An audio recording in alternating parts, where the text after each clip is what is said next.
Hello, and welcome to episode 3.12, the March 6, 2024 Spring Ahead edition of Notes from the Aisle Seat, the podcast that covers the arts in northern Chautauqua County, sponsored by the 1891 Fredonia Opera House.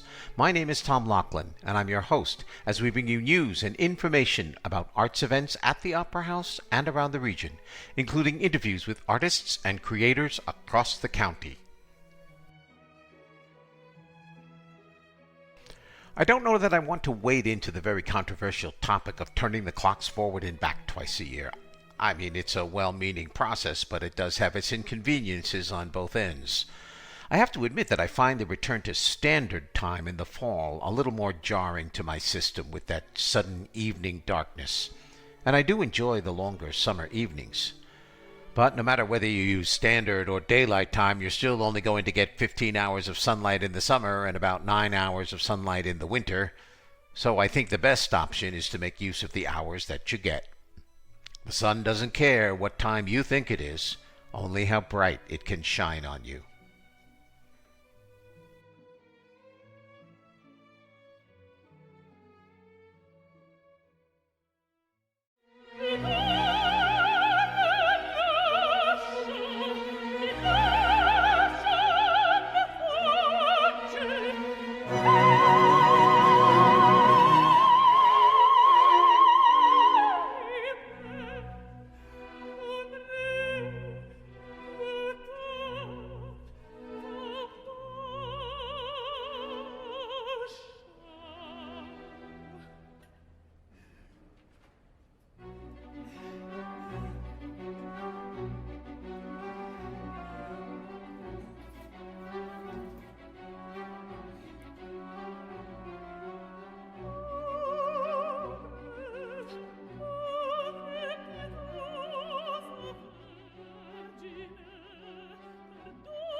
The 2023-24 season at the Metropolitan Opera House has been, if nothing else, a season full of innovation. With its next opera, La Forza del Destino by Giuseppe Verdi, the Met once again looks to modernize the opera, placing it in a contemporary abstract setting. I spoke with Dr. Robert Strauss from the School of Music, and we discussed this attempt by the Met to make their operas more relevant to the present.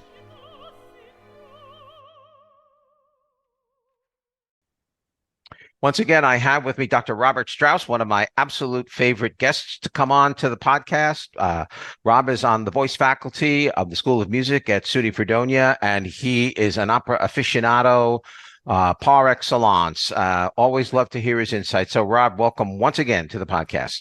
You are so kind to me. I'm grateful to be here. Great. Thank you. Thank you for coming. We have in front of us something that, in my research and looking into it and getting ready to talk about it on the podcast, I just came away blown away in a sense because it's monumental.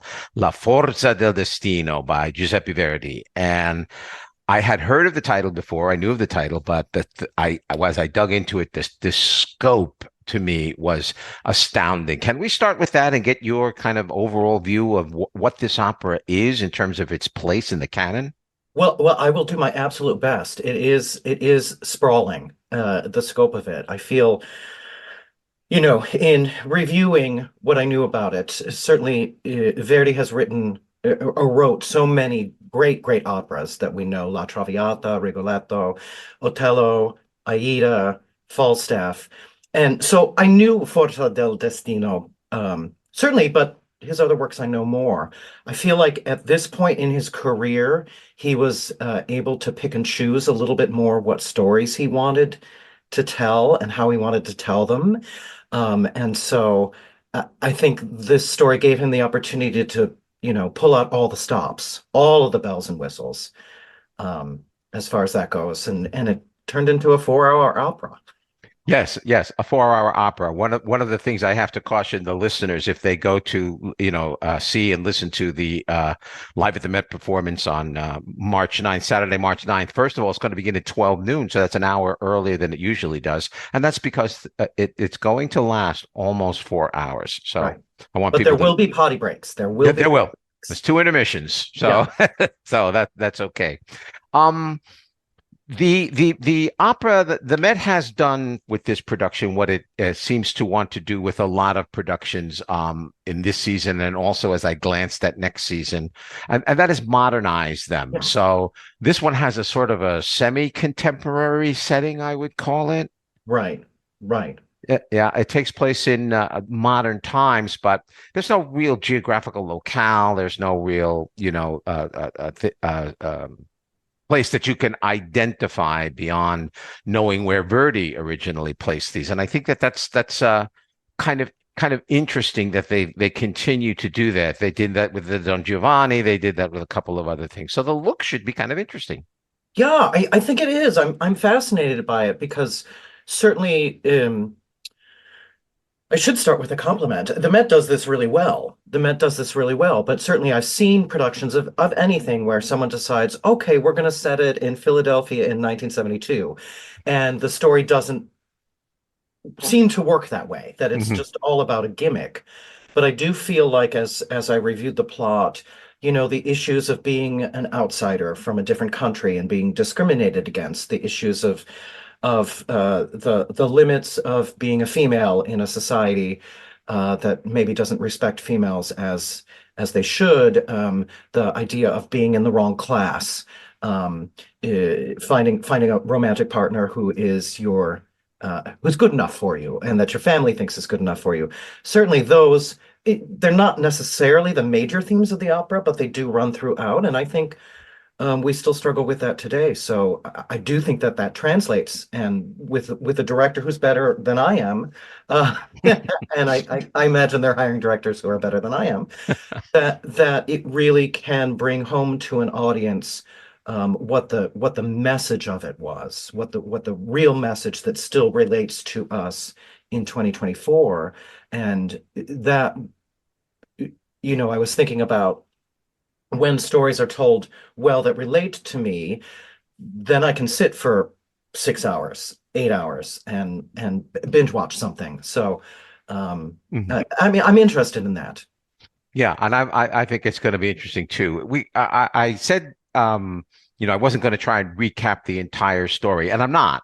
Right. But I think you bring up a couple of points that maybe the listeners would be interested in knowing, and that's that the lead character Don Alvaro, who's the tenor, is in love with Leonora, who is the daughter of the Marchesi.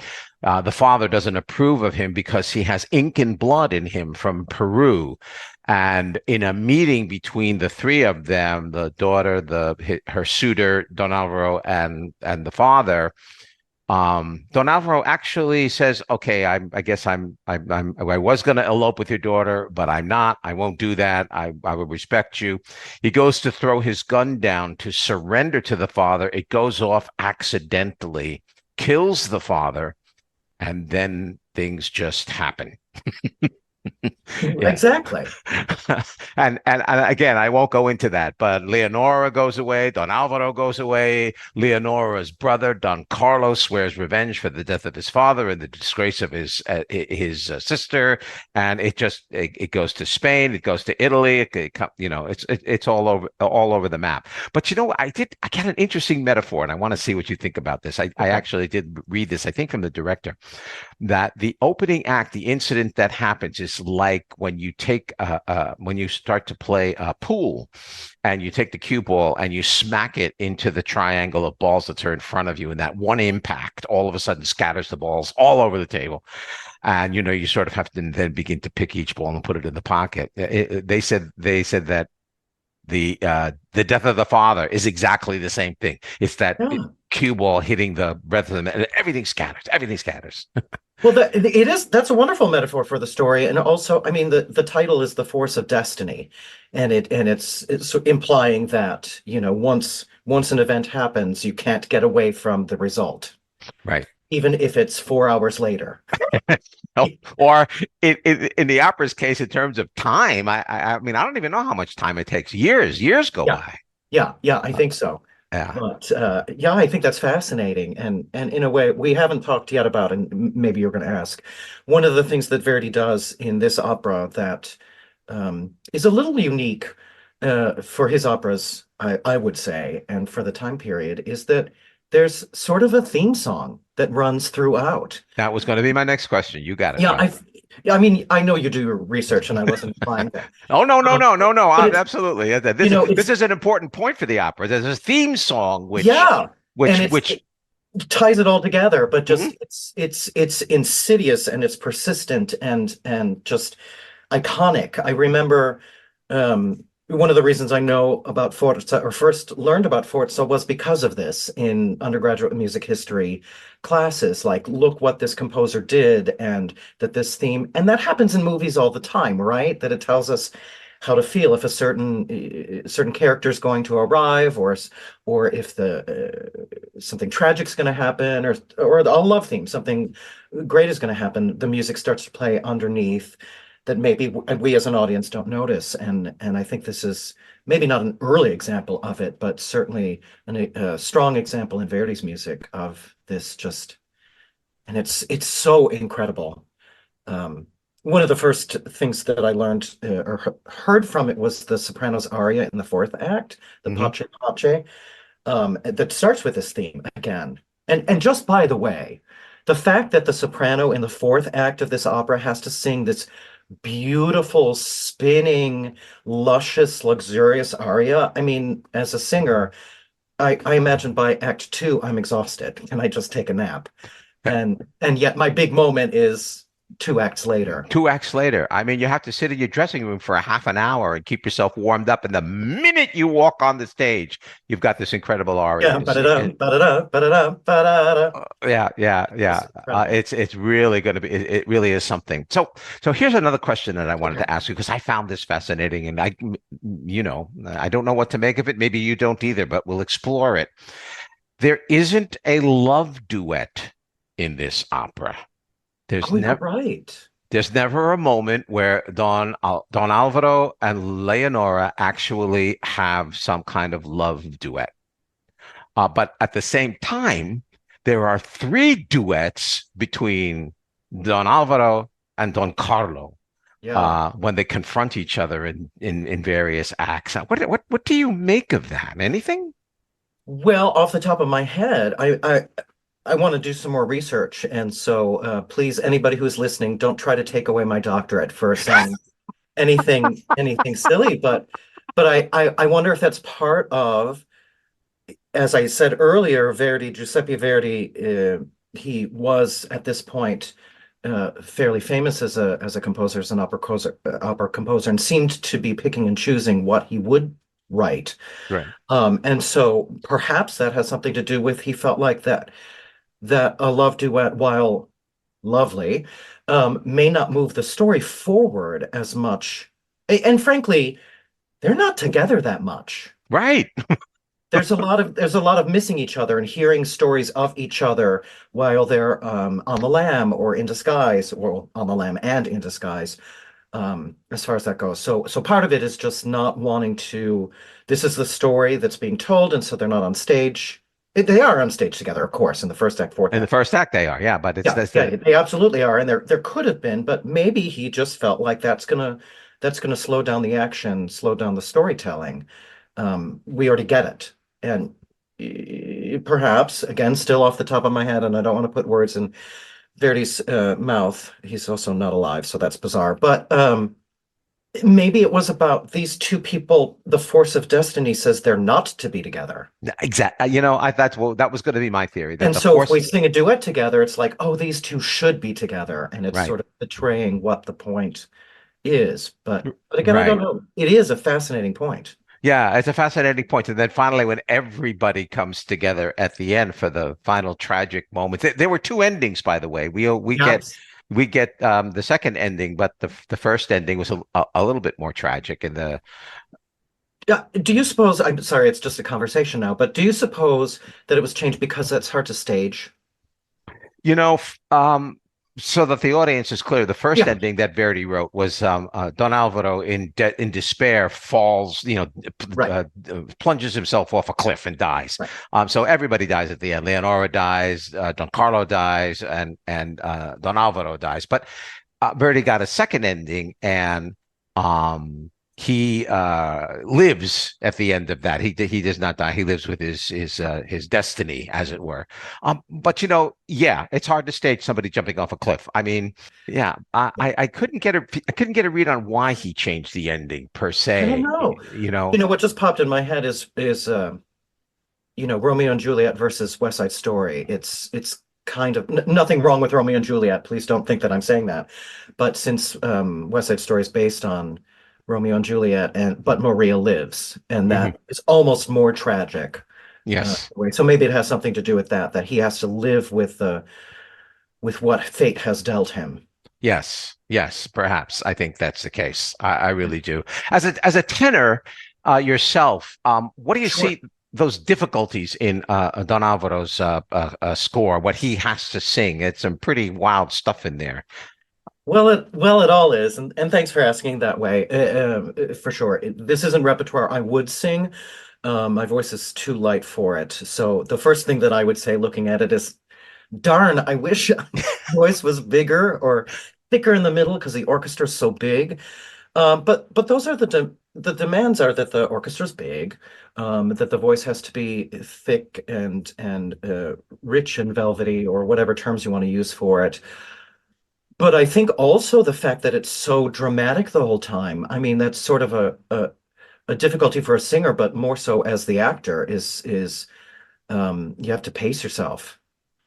We got some pretty good talent coming up here, but one of the things I think is most interesting is a soprano, Lise Davidsen. This is actually her first Leonora ever. It's her Met debut in the role, and I also understand I think it's her first Italian opera as well. So, Interesting. so Yeah, she's getting a big break here after doing a couple of other things, Ariana auf Naxos and a couple of other things for the Met. So, yeah. that should be pretty striking. I think the other names that are involved, I don't know that I'm pronouncing his name right, but Brian Jagda, is that correct? He seems like a nice, burly, solid tenor in the Yep. role of Don Alvaro. Igor Golovatenko is Don Carlo, and it's actually not that big a cast, but the men's chorus for some of the scenes that take place in the monastery. Verdi has some of this beautiful music in there, by the way, that just sounds like praying. When Well, everybody starts to sing it, it just sounds like a prayer going up. I mean, that's the thing. From early on, his work for the ensemble. I mean, the chorus from Nabucco, one of his earliest operas, the Va Pensiero, that's so famous. It's just gorgeous, gorgeous music, and the way they use it. And in talking about the talent in it in general, I just want to say I'm really, uh, as we're talking about modernizing the productions, and we've talked in recent interviews about the new works that they're premiering. Mhm. They're really finding ways, I think, to connect with today's audience and connect with us as people, to understand the works as not just archetypes or historical pieces, but as something that lives and breathes. And so I think they're also doing a really good job of um, finding artists who are not just incredible singers, but really great storytellers as well. The most beautiful voice in the world, I will be impressed and astounded for 4 minutes, but probably not for 4 hours. So the most incredible, beautiful voice that is also um, uh, helping to tell the story and being evocative and colorful and beautiful, and again bringing Verdi's music to life and bringing the story to life in a way that an audience in 2024 understands is wonderful. I think audiences are really going to have the opportunity to get the full impact with the modernization. They'll feel the story, they'll be able to follow the story, but and the singers are doing a great job of conveying this story. They're not just singing, they're telling you a story. And I think, even if you're going to sit there for 4 hours and listen to the story, you'll be captivated by it. I agree. Yeah. All right, Rob. Well, that's all the time I have for today. And again, I really want to thank you for always coming in and being ready to be on the podcast with me, talk about these great things. I think the Live at the Met is one of the best things actually that the 1891 Fredonia Opera House does. Would love to get more people to come out and see it because Yeah. I am constantly have to keep in my head that you are seeing the one of the world's premier operatic venues come to tiny little Fredonia with camera close-ups, interviews, beautiful, high quality, high definition audio and sound. I mean, I don't know how you beat that. Yeah, exactly. Okay, we'll catch you the next time. We got more opera Okay. coming, Rob. So we'll catch you the next time. Thanks for your time once again. Great, thank you. The Live at the Met presentation of La Forza del Destino will be presented Saturday, March 9th, 2024, beginning at 12 noon. Tickets are $20 for adults, $18 for Opera House members, and $10 for students. Call the box office at 716-679-1891 for tickets and more information. Or, if you prefer, go online at www.fredopera.org/tickets. Live at the Met is underwritten with support from Daniel S. Kaufman and Timothy W. Beaver. Hej, tam gdzie zna czarnej wody siada na koń kozak młody, czule żegna się z dziewczyną, jeszcze czule z Ukrainą. Hej, hej, hej, sokol.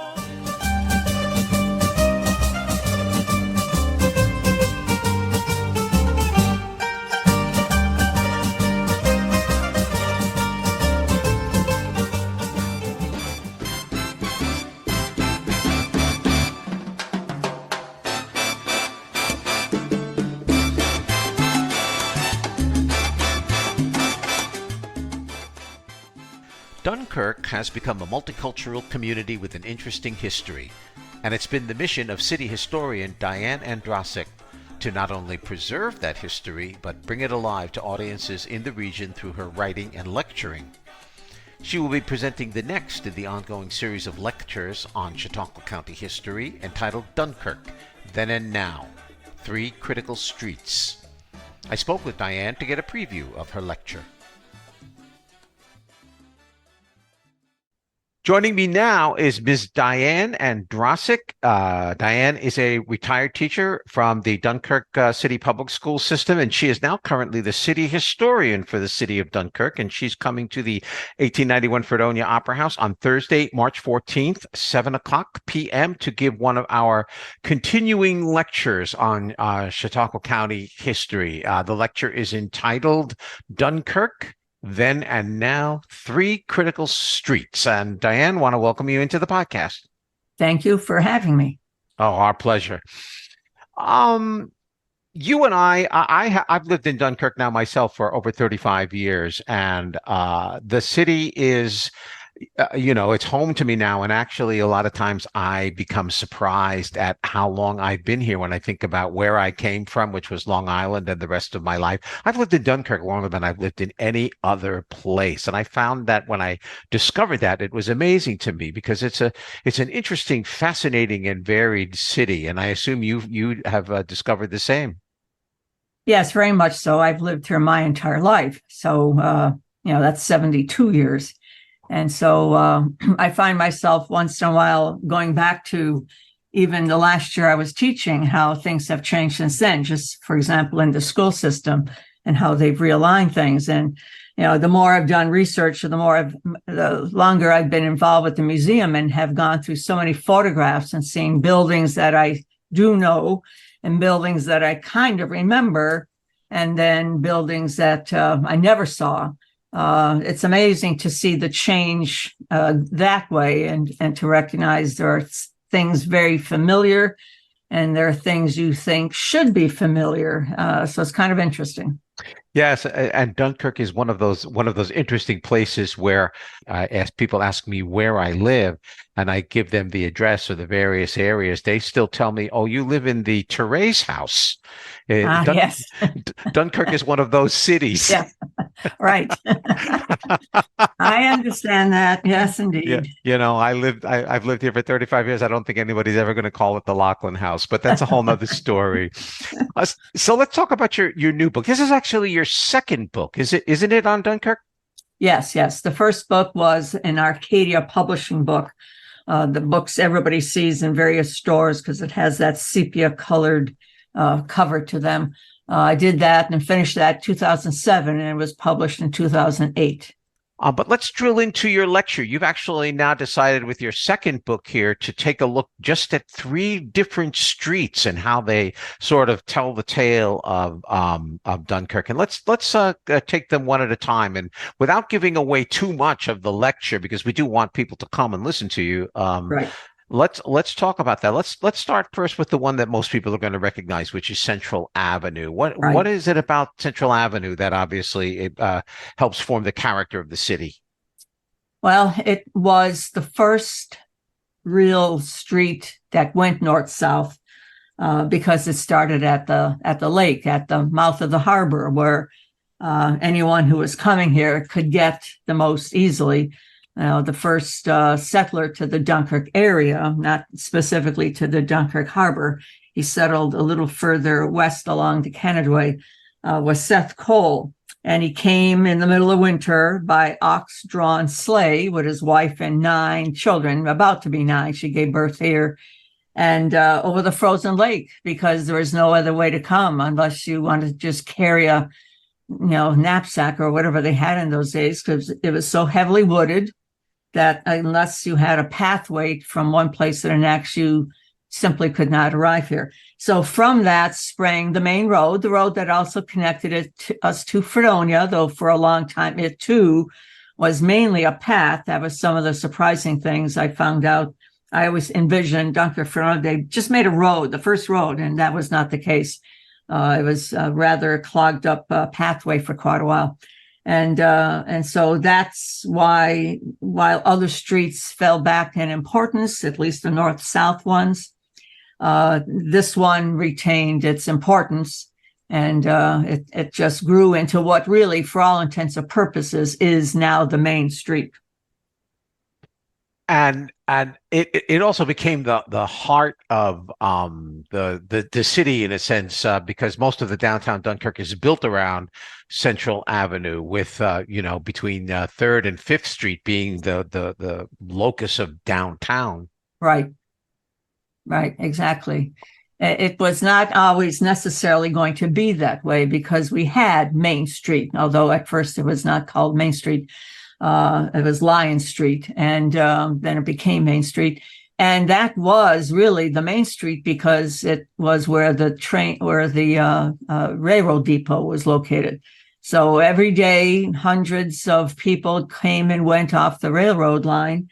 And there were numerous hotels and boarding houses, and at least the east side of Main Street and part of mostly the west side of Main Street and a little bit of the east side had multiple stores, very important stores, and a bank, and all the kinds of things that made it important. But then, once the advancement of the train travel diminished, well, then that sort of became not as much populated and not as much visited, and its importance began to degrade until everything shifted more to Central Avenue.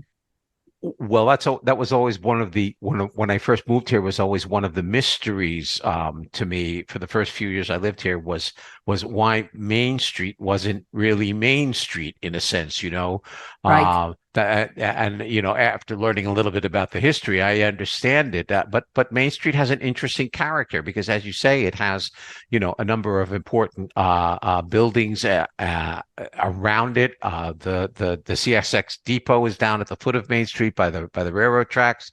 But it gets to Maple Avenue, and then all of a sudden it splits, and Maple Avenue becomes, New York State Route 60, and Main Right. Street becomes a residential street until it gets to, pretty much until it gets to the south end of town, and then just winds its way down to Vineyard Drive and pretty much terminates there. How did that split occur, or was that always natural?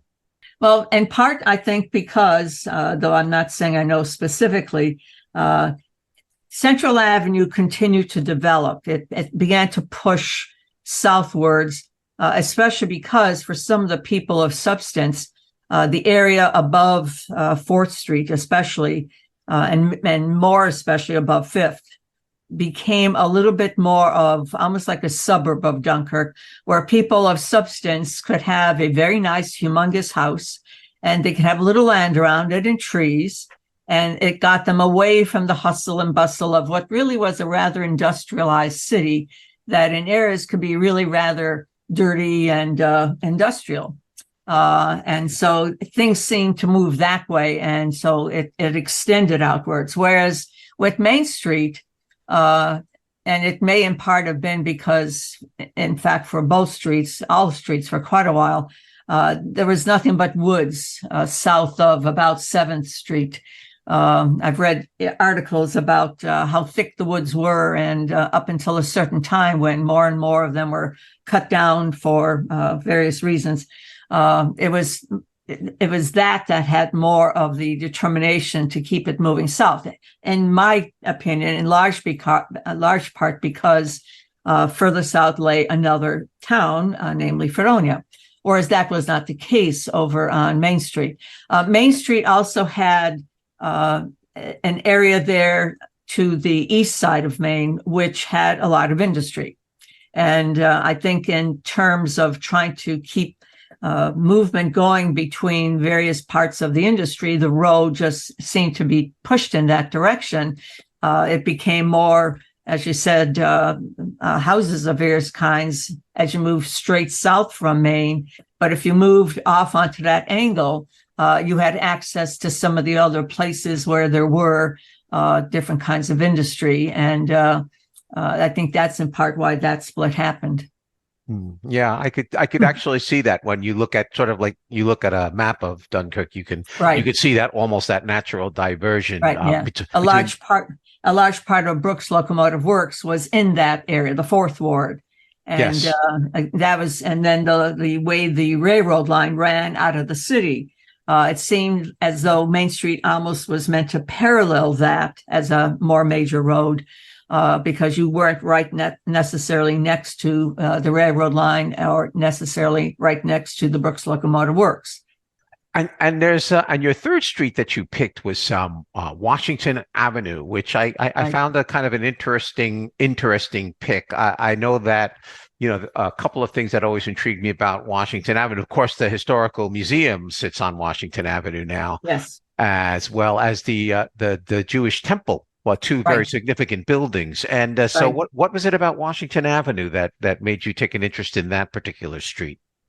Well, like a couple of the other north-south streets, it did have a dock. There were other activities that took place there, some of them industrial. And that's why if you look along the edges of Lakeshore Drive as you head up Washington Avenue, there really weren't many houses there because it was given over to the fishing industry and also to other types of industry, like the Mulholland building was there.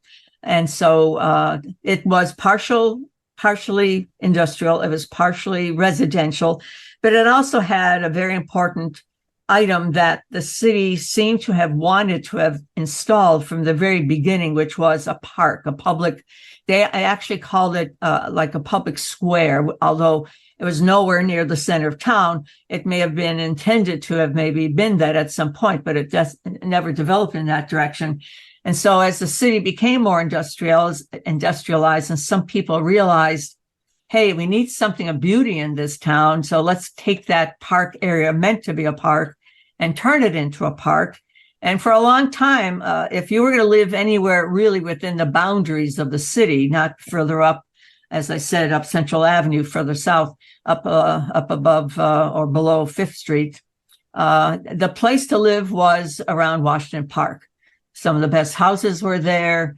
The very wonderful Methodist church. Originally, the church was going to be built on Central, and then land became available over on the corner of Washington. And the people who were building the church parishioners, purchased that land and gave up the Central Avenue land. And that said something, that people would look out upon some trees, and eventually it was made to be a little bit more advanced by having walkways put in and a fountain, and eventually the Neptune fountain. And it was meant to be a place of beauty, a place of pride. And therefore, there were other north-south streets, for example, over on the west side of town. that had also, for example, as you started at the foot of the streets, the lake area had docks that were meant as fishing docks, almost primarily. So I could have picked one of those, but if you look up those streets, as soon as you get beyond Lakeshore Drive, they are almost always residential. The one, of course, it was the Academy building and then became our preliminary high school until that moved over to 6th Street. But I felt that I had to include Washington for that reason.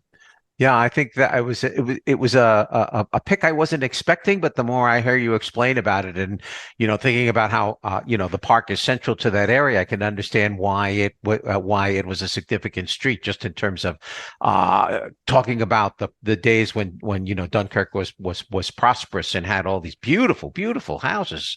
Right. You touch upon, I think you're going to touch upon a little bit of some of the urban renewal of the late 70s. I'm not sure about that, but you probably have some knowledge of that and kind of what it did to those streets. Can you speak to that just a little bit? What a lot of people don't understand is urban renewal was not an imposition. No one imposed that on the city. The government, federal government, did not say, here, we're going to fix this city by removing these buildings and then things will be really wonderful. It was really something the city had choice in. And I think if there was to have been a mistake here, it was that they went overboard and didn't have enough thinking through of things, didn't have enough experts advising the city in such a way that they were made to slow down and really rethink and reconsider and really plan in such a way that the really valuable buildings, as old as they could be, might be salvageable and important, very historic. I mean, when I think of some of the 1860s buildings that were torn down, the old St. Mary's Church, now, of course, Elizabeth Ann Seton, is 1854, for God's sakes, 1854. And it's as vibrant as it always has been because people took care of it. And that's the key, that could have happened with some of those other buildings. And that just did not happen. So I didn't go overboard in the book itself, because that's not really what the purpose was. It wasn't about let's flagellate the city because people screwed up. And now, oh, woe is us. And we'll cry about some of the buildings we lost and how empty the city can look. I wanted to just give them the ideas of what this city had, how vibrant it was, that ordinary people lived here and made their businesses, and then everything shifted, and we didn't know how to shift with it. So I guess where I'd like to go with that sort of is now you've done a book about the overview of the history of the city. You've taken 3 of the streets now to sort of give us an idea of what the city was like and how those streets were important to its development. Are you at any point in time planning to take a time to write a book that will take a look at some of the individual buildings and their history? The Dunkirk Public Library has a wonderful history as an architectural marvel. Are you thinking about a book about talking about these individual beautiful buildings that we have in the city? I am thinking what I really do need to do to finish the job is do a book of certain similar nature about the 3 east-west streets, which would be Lakeshore Drive, Route 5, 3rd Street, where the railroad ran, and then 4th Street, the least of the important. So it would be almost like dealing a little bit with what happened with Washington. I spent the least amount of time on that in this book. So if I got the right kind of help, and if I can find a grant that gives, there are grants out there for writing things. It's had me just sort of thinking about it this week, but I'll see what happens and whether I have enough in me to get that accomplished. So that is where I would rise. So then I would feel the job is done. We've got north, south, east, west, and it's not going to cover everything because not everything can fit, but it's a start. Diane, I want to thank you for your time. It's really interesting, just fascinating to talk to you as a resident of Dunkirk. Nice opportunity to talk to the city historian and get all this information. I appreciate it, and we'll look forward to seeing and hearing your lecture. You're a dynamic speaker, and I'm sure people are going to enjoy getting all this history. So thank you very much, and we'll see you at the Opera House on March 14th. Thank you very much, Tom. You're welcome. Dunkirk, Then and Now, Three Critical Streets will be presented at the 1891 Fredonia Opera House on Thursday, March 14th, beginning at 7 p.m. Admission is free. Donations are gratefully accepted. Here is the arts calendar for the next 2 weeks in the region. The cinema series at the 1891 Opera House has a full slate of Oscar-nominated movies coming up. All of the cinema series screen on Saturdays and the following Tuesdays, beginning at 7:30 p.m. On March 9th and 12th, American Fiction, nominated for Best Picture and starring Jeffrey Wright, is Cord Jefferson's satirical look at our culture's obsession with reducing people to outrageous stereotypes. On March 16th and 19th, The Boy and the Heron, nominated for Best Animated Feature Film, is director Hayao Mizakawa's latest animated film and follows a young boy named Mahito and his heron guide on an epic fantasy journey. This series of films concludes on March 23rd and 26th with Perfect Days, a Wim Wenders film nominated for Best International Feature Film. Starring Koji Yakusho as Hirayama, a toilet cleaner in Tokyo, unexpected encounters reveal his deeply moving and poetic story. Tickets are sold at the door only on the night of the screening. A book of 10 tickets for $60 may be purchased at the door, online, or by calling the box office at 716-679-1891. The Opera House Cinema Series is sponsored by Lakeshore Savings Bank. Is Anything the Matter? The drawings of Leila Ali continues in the Marian Art Gallery at the Rockefeller Arts Center until April 14th. The artist will be on campus on Friday, March 22nd, to give a lecture on her work beginning at 4 p.m. in McEwen Hall 209. The Fredonia Concert Band will perform on Thursday, March 7th in King Concert Hall beginning at 8 p.m. Admission is free. And finally, March is also Spring Musical Month at many area high schools, so I encourage you to go out and discover which schools are presenting what musicals and take advantage of the entertainment that the high schools in the region will be offering. And remember, if you have an arts event you'd like to get on the arts calendar, just call 716-679-1891 with your information or email to operahouse@fredopera.org and we'll include your event. Please give us a month's notice to ensure a timely mention. I've always been tough, and you have to be tough to be this age and still work in the clubs. I don't want to have to try to convince people to like me. I know who I am. There's a young generation that is not tough. I could take the whole generation out with a jar of peanuts.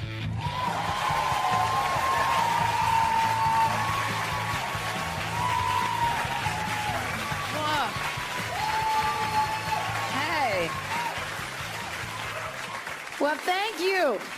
It's nice to see people actually laughing now. It's a hard time in this country. People are always saying, like, why do you think comics are having such a hard time? And it really, you want to know why I think we are? Too many generations are alive at the same time. That's why. I'm not supposed to have to entertain all of you. Right? I'm supposed to pick a demographic and stay in my lane. But you guys want to come. There's so many. You got the greatest generations alive, baby boomer generations alive, Gen X, that's me, Gen Y, millennial, zennial. Get the hell out of here. It's ridiculous. I'm not supposed to go do a show and you show up with your kids. Look around. Some of you here with your children. I don't even know my mother's first name. It's not fair. If I had only one word to describe Tammy Pescatelli, it would be survivor. Tammy has survived and even thrived in the difficult and challenging world of stand-up comedy for over 30 years now, and she remains as funny now as she ever was.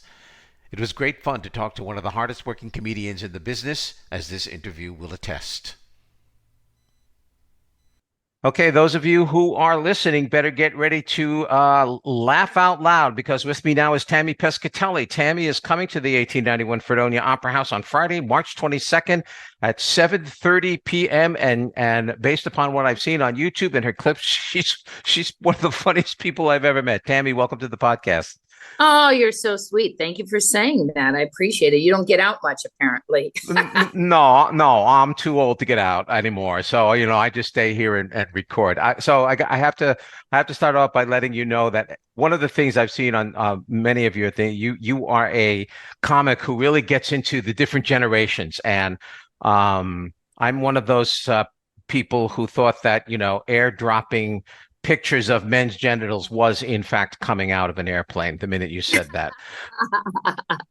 Well, that's the latest special. The last special was the Way After School special.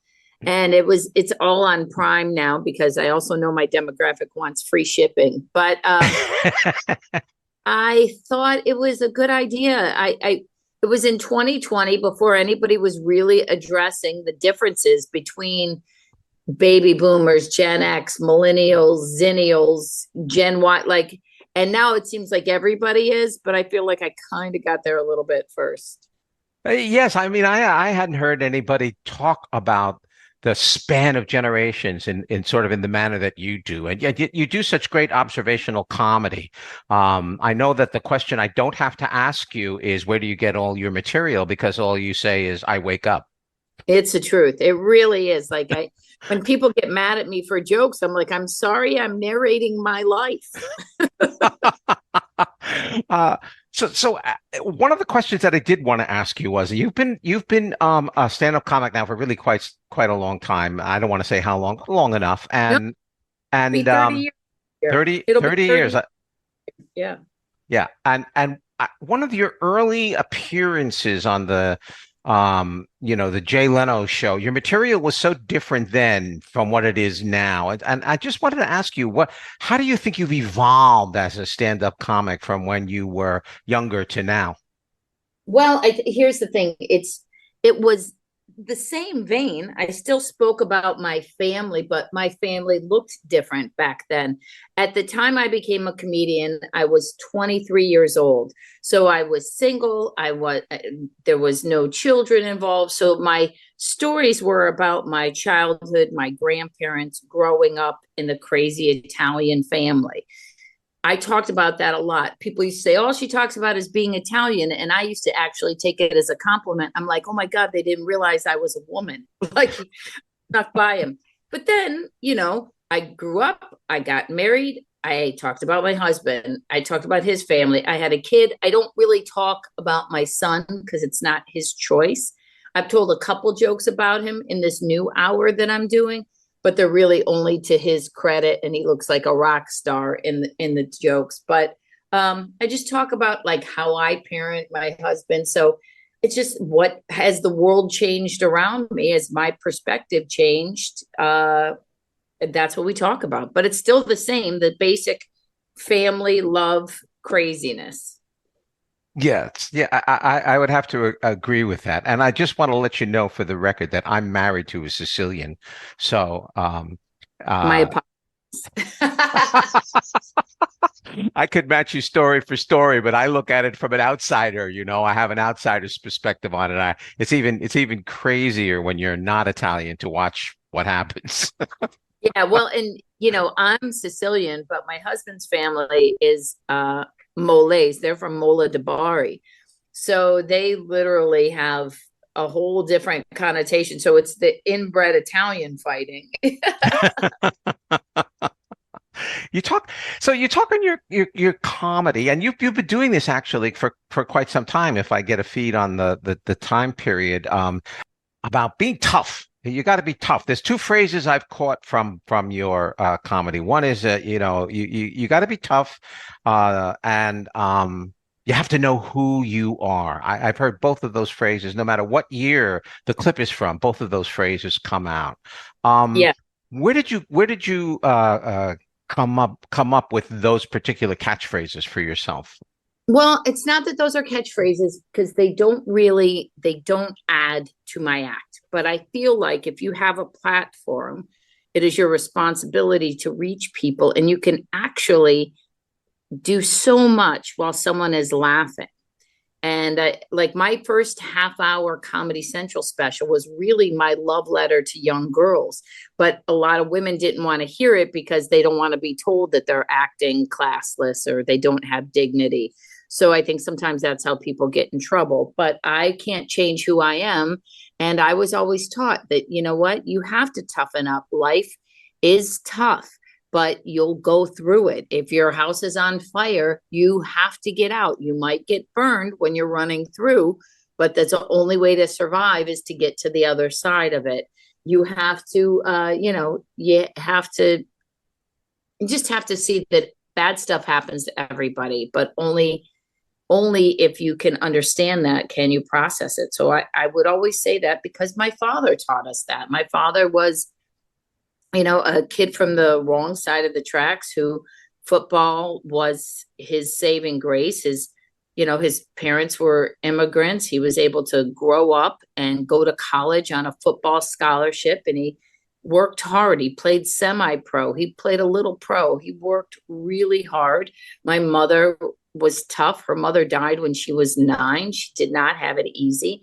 And by tough, I don't mean like you got to sit around and fight people and beat people up. I'm saying your fortitude, your spirit has to be that of a fighter. But I also grew up on Rocky movies, so there you go. Very, very good. Very good. When you look at sort of the climate today, you don't do any political comedy. You don't get involved in that whatsoever. Is that a deliberate choice on your part? Yeah, well, because there's enough when you grow up in a crazy Italian family, there's enough fighting that has nothing to do with politics. I don't need political points of view to separate my family. I mean, we don't need, and the fact is that there are people who do political commentary and political comedy 1,000 times better than me. It's not my wheelhouse. What I think in my personal life or whatever shouldn't have anything to do with politics, because no matter what you do, people are there to laugh, and I would alienate somebody with that. So I'm not good enough at it to try to think I could do it. I can talk about idiots, and that everybody can relate to. That's a very good point. I mean, there's enough of them around. I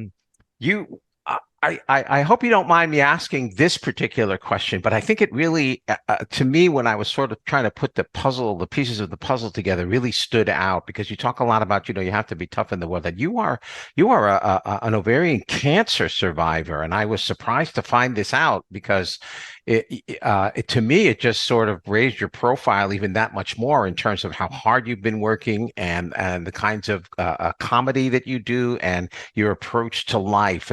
Was that a significant influence in how you came to shape your own view of the world through your comedy?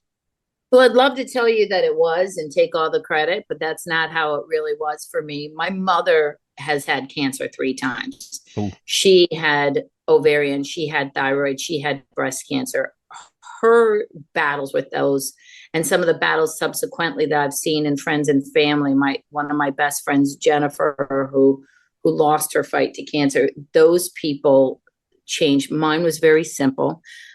Because of the family history I have, found out when I was early stage 1, they were able to remove it. I didn't have to do any follow-up. I only had a short amount of time to be fearful. So I almost hate that that's out in the zeitgeist, because I can't really take credit for that the way I see so many other men and women who fight that horrible disease, not ovarian cancer. Clearly men don't have that, but cancer in general. But we all fight. Like I have fibromyalgia. I have just been diagnosed with something called sarcoidosis. That's a lung disease. but that doesn't mean my mortgage doesn't need paid. And that doesn't mean that I can lay down and I don't get to have medical leave because no one is paying my bills. If I don't show up to work, I don't have sick days. No one can pick up my shift. So I think those are the things that help you keep moving forward, because forward motion is really what I think keeps people on track. Yeah. Thank you for that. I appreciate that. You've done a lot of different kinds of things. I mean, you've been all around. You've done reality television shows. You've done obviously Comedy Central and stuff like that. What haven't you done yet that you'd really like to do in the world of entertainment? I don't know. That's a great question. I mean, I just finished last year. I had a small part in a big feature film that's coming out this year with Vince Vaughn and Susan Sarandon and Lorraine Bracco and Drea de Mattei, like just amazing. And I'm so excited. I'm hoping they leave all my parts in on that.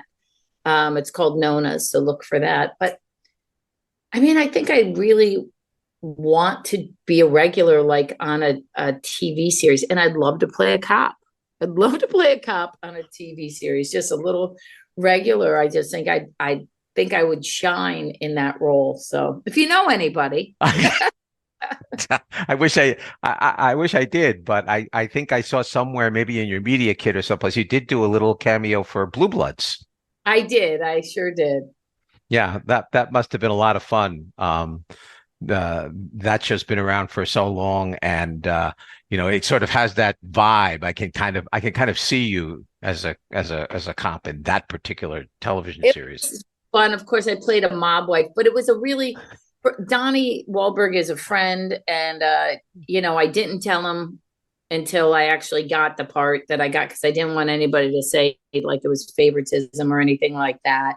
But we didn't really get to hang out because it was COVID and they had so many rules. It was so bizarre. It was like doing nobody, like everybody had to be separate. I barely met the director. I only saw the cameraman. It was just weird. I kept leaving my mask on and ruining takes. Like it was horrible.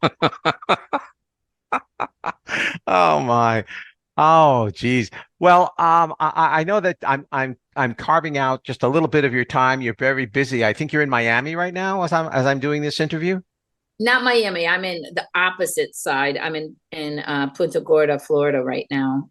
Yeah. And are you doing stand up around that area? Yes, it's a great area. Port Charlotte. Mm-hmm. I come here every year for the past 15 years, and it's the most shows I do anywhere at any venue. I'm doing 5 shows and we're sold out 4 out of the 5 as we stand right now. And the 5th one is going to be at 9:30 on a Saturday. So I hope that'll sell out as well. Great. Well, I hope you have a lot of success with the rest of your tour. And when you come to the Opera House, you're gonna hang out with Pete Correale. I love Pete. Pete and I go way back. We're both very good friends of Sebastian's, and yeah, I hope so. It's funny. I played the Opera House years and years ago before Pete moved there. And when he said he was moving there, I said, I know exactly where it is. And he goes, no, you don't. And I'm like, yeah, I do. And, I don't live that far. I live in Northwestern PA. So I really only live an hour and a half. The greatest part about me being there at the Opera House is the people in that audience are like my friends and neighbors, basically, because I know the mentality. Everybody just is hardworking and wants to laugh, and I'm going to try to give them the very best show. What's exciting for me is the show that I'm working on right now is my new hour special. The only thing that I have to do is get it a little bit tighter, but it's an all new hour that I'm just honing until we film it. So it'll be fun. I can't wait till everybody gets to come out and laugh. Oh, so we're going to get new material. We're going to see new material. Yes, you absolutely will. Oh, that's exciting. Now that's exciting. I always like the chance to get to see new material from people, and to have it at the Opera House, I think is really going to be pretty good. Yeah, I think we had Pete last March, about this time last March, and he's just an absolutely wonderful guy, and I enjoyed talking to him. And if you and Pete get together, I would love to record that conversation, but that's a whole different story. You imagine We once did a show, me, Pete, and Adam Ferrara, and I was like, this should be a tour, but no one got behind it.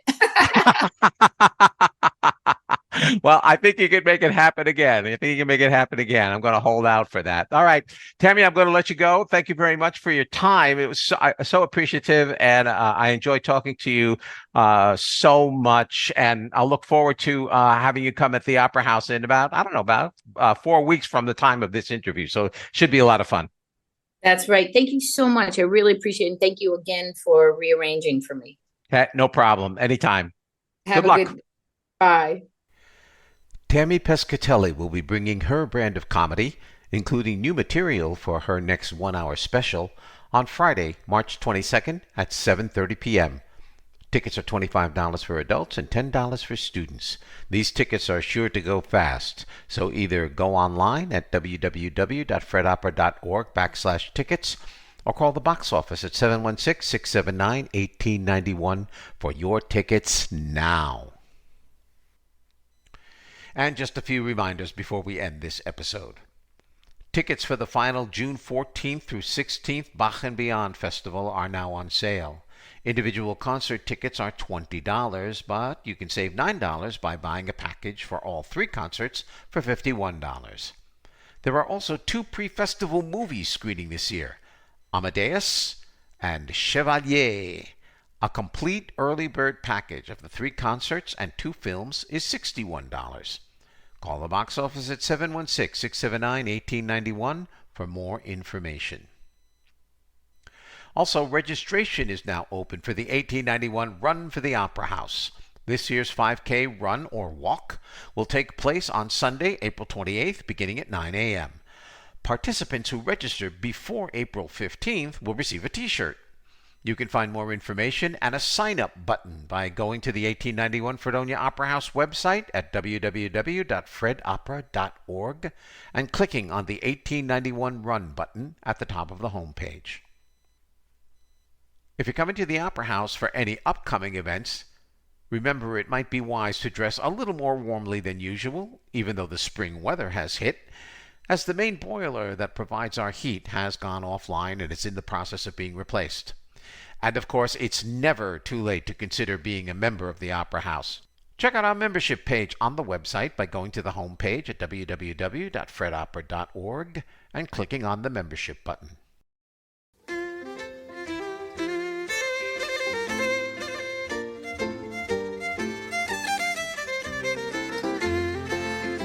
And that's it for the Spring Ahead edition of Notes from the Aisle Seat. My thanks to Dr. Robert Strauss, Diane Andrasik, and Tammy Pescatelli for being my guests on this episode. Notes from the Aisle Seat is a production of the 1891 Fredonia Opera House at Fredonia, New York. For more information on any of the Opera House's events, call the box office at 716-679-1891, visit the website at www.fredopera.org, or email at operahouse@fredopera.org. Notes from the Aisle Seat is now available wherever you get your podcasts and also on the Opera House YouTube channel. If you like this podcast, please consider following us by clicking the follow button on our home website at aisleseat.podbean.com and spreading the word through your social media feeds. If you have an arts event you'd like featured on the podcast, why don't you drop us a line at operahouse@fredopera.org, and we'll see about featuring your event. Please try to give us a month's advance notice if possible to facilitate timely scheduling. If you have any suggestions, comments, or criticisms of the podcast, just drop us a line at operahouse@fredopera.org. We'll be glad to receive your feedback. Our next episode will be available on Wednesday, March 20th, 2024. I'm Tom Laughlin, and until then, be safe out there, and be kind to one another.